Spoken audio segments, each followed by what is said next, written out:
right, what is going on, everyone, and welcome back to more Black Desert. So today what we're going to be talking about is how to level up your horses fast and things you could do to speed everything up, get the right skills, and what you should do that I would recommend for you guys. So first of all, I'm going to assume that you guys already have your horse, and either that or you got your free tier 9 from the event, in which case you have one step less to do because you already have all the skills.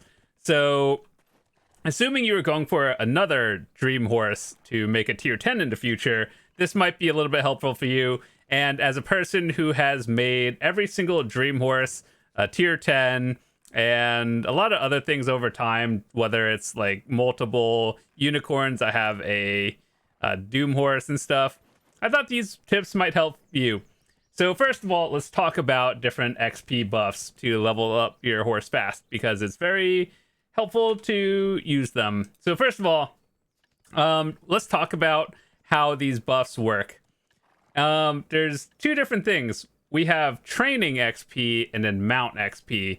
So the difference between all of those and life XP is, first of all, life XP is counted towards the XP of the life skill training, whereas when you get horse XP, that is the equivalent of the XP over here. So it's actually different, believe it or not. And so what you want to do is mostly get the gear that works for you. At the end game, it's Krogdalo. And how do you get that? Either off the market, or you can make it yourself over here in Stonetail Horse Ranch 3. And you just pick the ones you want. I personally had a lot of extra wind ones by going for the infinite mana potion down at the bird area for the Altara's Clairvoyance. And if you grind a lot of Sakraya underwater, you could probably get the sea set as well, which I also have a full set of myself. And Earth one if you do a lot of other Kama Sylvia grinding. So ultimately, I think the wind one is probably the most useful for your average player, because if you have a 5-piece, it gives you 5 AP for an hour, so that'll just help you with your grinding overall. But ultimately, in terms of stats, what do you want? You want break at break points and speed and acceleration.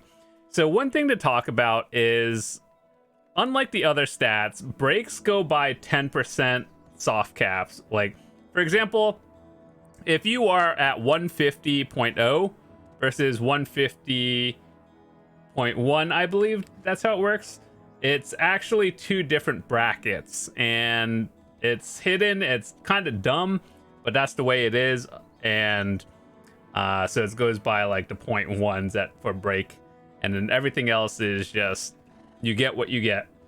So let's talk about different buffs you can get for yourself. Now let's keep in mind that life XP and mount XP are two different things. I think ideally what you guys want to go for is a little bit of the training mastery and mount XP. Well, so these scrolls.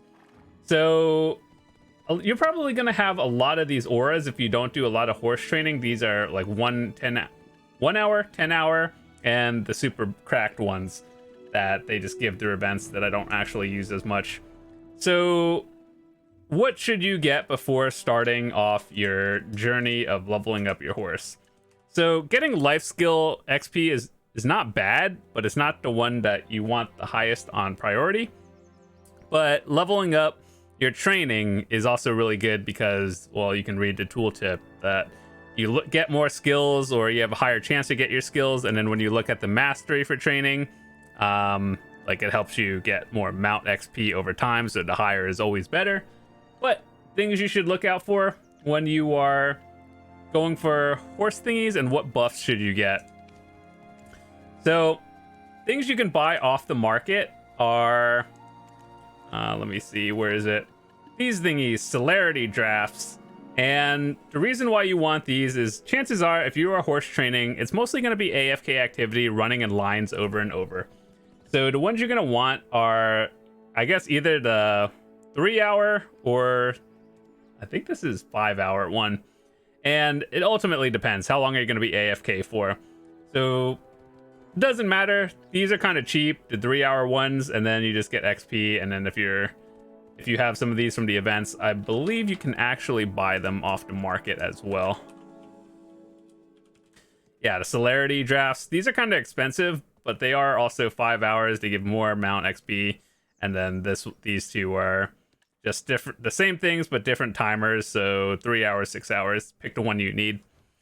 And they actually give a lot of these away from events, so you probably have a lot. And then make sure you could stack these. The Courser's aura stacks with the 1 or 10 hour ones, but you can't use a 1 hour and a 10 hour. So it's probably best to use the 10 hour if you're going to do a day of training. And then if you have any other life skill mastery things, that'll help as well. So more mastery is better. Next, we're going to talk about the difference between training your horse individually, like one horse at a time, or the wagon strat. It's not really a secret either. So if you have a wagon, you can train up to 4 horses at a time. You could also do a quest in Kama Sylvia. I personally have done it exactly 1 time to get the thing, and I'm like, yeah, I don't want to. It's not difficult. It's time consuming. So what you're going to want to do is go to the wagon registration. Ideally, the best one is the 2 bill one because that has the highest stats and speed. But get whatever one you can actually get. Obviously, aim for the big one because that one is the better one. So the way it works is if you are leveling up 4 horses at the same time on a wagon, let's say you get 100 XP per tick, right? It divides them all by 4 or as many horses as you're training. However, overall, if you are trying to do it efficiently, like I think leveling up 4 horses on a wagon is actually more time efficient than doing it 1 at a time. But it also depends like the speed and what you're actually doing. So let's talk about how to level up your horses individually, because I think wagon training, well, that also involves having 4 horses to level, and most people are not at that point. So let's say you have your individual horse. Mine is level 62. Let's talk about that for a second. So 1 to 30 is when you start leveling up or getting the skills. And if you have a tier 9 horse, let's say you made it and you didn't get it from the event, you're probably wondering, how do I get all the skills? Now, for every dream horse, there's a secret tip. It could be pay to win, or it could just not, depending on how long you've been playing. You probably have a lot of stuff actually just saved up. So you get this skill. It's called Courser's Spirit. Now, this thing is a very high rate of obtaining again. And what you would do at your stable is when you're trying to go for the certain skills, right? Let's say you would do this. You would, I guess there should be an option to like trade up skills or something. And you would always trade in the Courser's Spirit, and then it doesn't matter what you get because you want all of them. And then eventually the next level, there's probably like a 99% chance that you'll get the Courser's Spirit again. And then so you just keep doing that after a certain point. I think the breakpoint is starting at like level 15 because that's when the rate gets a little wonky. And so if you want like a perfect horse, roughly about level like 15 and something is when you would get it.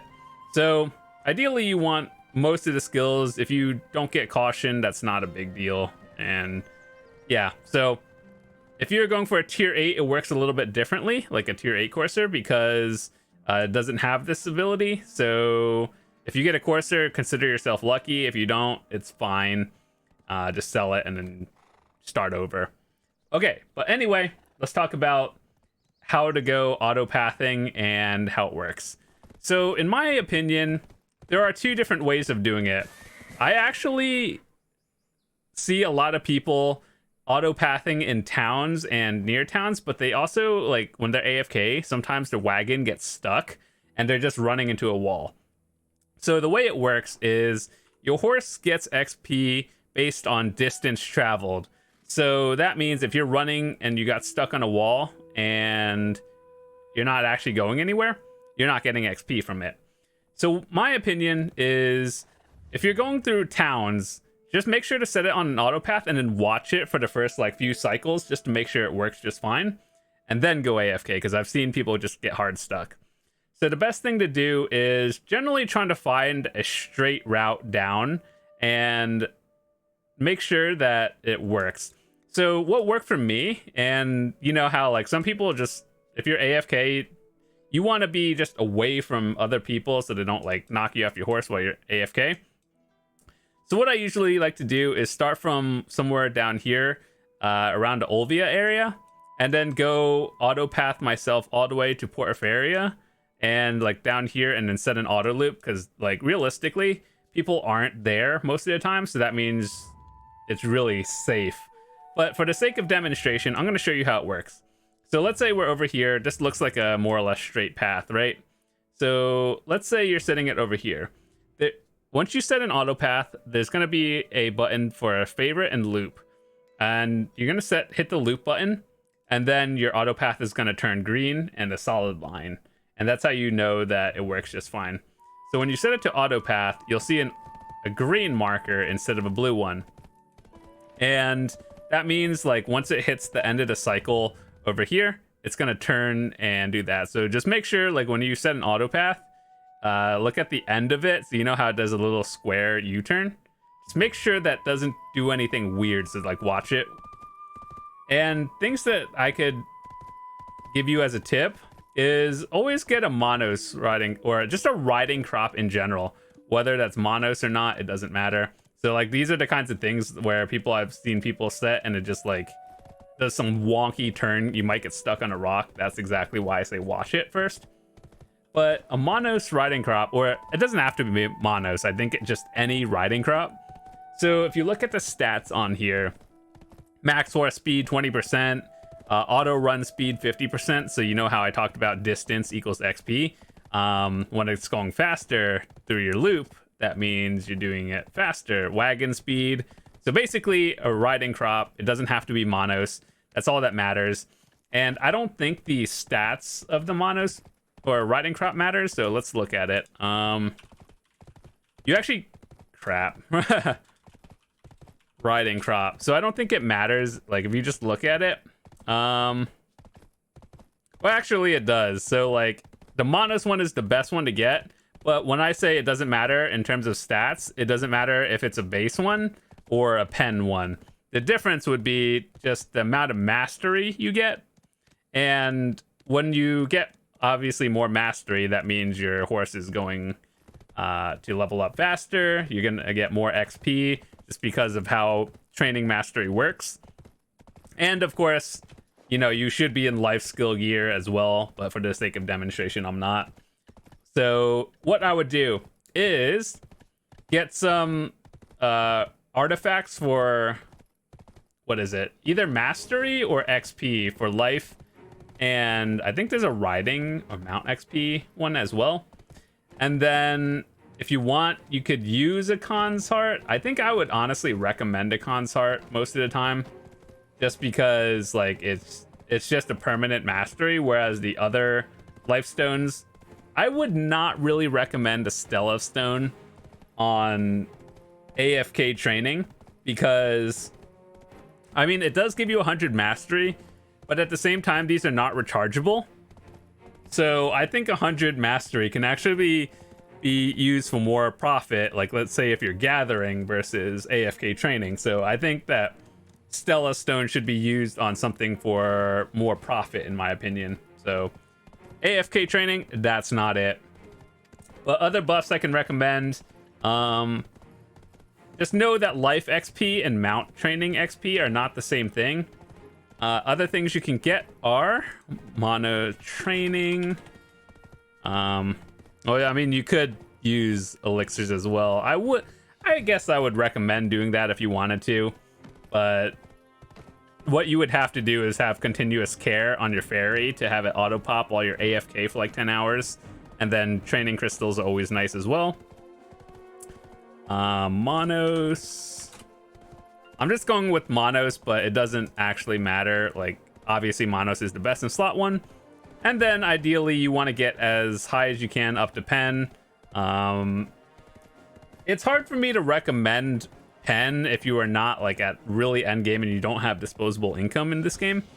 So Tet is generally where I would say most people should go because it gives you 300 mastery, training XP, and I guess the movement speed, but that doesn't really matter. So mastery makes you get more XP, training XP is also more. So just make sure you're buffed up when you're doing this before you set your Autopath on, and watch your Autopath at least 1 or 2 times per cycle, just to make sure that you don't get hard stuck on rocks or anything. And if you want to do this in town, it's okay, but just know that like collision is going to happen because obviously in main towns, people are running through it all the time. So I've seen collision do some weird things in this game, and you just want to be careful of that. But ideally, if you're doing it out in the open, just try to pick a spot that's not like, you know, a main road or anything. So what worked for me is like Olvia to Port Euphoria, because like there's very few people that are actually going to be down here. And yeah, that's generally what I would do. Or just choose a random area that looks like it has a straight path or not too many turns and curves. And I think that's good for you. So let's talk about how the levels work in here.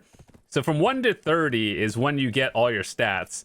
After 30, like 31 and up, all the way to 100, what that does is it really just gives you training XP, but the main point of leveling it is just that you won't get attacked, or your like random enemies won't attack your horse at higher levels.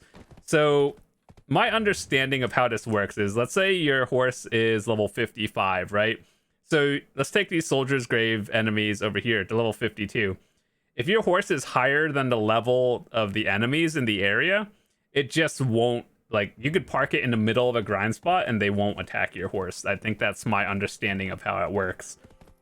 But I've been playing this game for a long time before this has even been a thing. And so I just kind of know where to park my horse in most spots to the point where it doesn't really matter. Because this feature only came out like about maybe a year or 2 ago. So like it's good to know, but just know how it works. So we talked about how to train your horse, 1 to 4 of them at the same time, how to set your auto path, the different buffs you have. So just make sure to have a riding crop first, because I think that is the highest priority. And just get like any training XP buff you can, along with a celerity draft. And we talked about how to do skill exchange. And if you were going for a tier 9, just make sure, or let's say you have a tier 9 that's not from the event. The Course of Spirit is the one you want to trade up every time. And then like it'll tell you, here, which skill do you want to get? That skill itself, it doesn't really matter what you get, because you just keep trading up the Course of Spirit. And then eventually by level 30, you're just going to have all of them, and you'll get them all at 100% success rate. So just keep in mind that's a little bit pay to win, but if you've been playing the game for a long enough time, it doesn't matter, because they give you a lot of those things that I think they're actually going to be having them in the login reward soon. Yeah, these Mount skill exchange coupons. Yeah, so like you probably have a bunch of these just lying there, and you don't pay to win. So overall, that's all I wanted to talk about today. So thanks so much for watching this video. If you enjoyed it, be sure to drop a quick like on the video. And if you enjoyed it, I will see you tomorrow. Hit that subscribe button. And before we head out, I just want to say that if you are thinking about trying out the game or purchasing any A coins, feel free to use my code Jonlaw. It's not case sensitive, and I get a small portion of whatever you guys spend on whatever package you get, and I would really appreciate it. So with that said, thanks so much for watching. That's all I wanted to talk about today. See you guys tomorrow. Peace.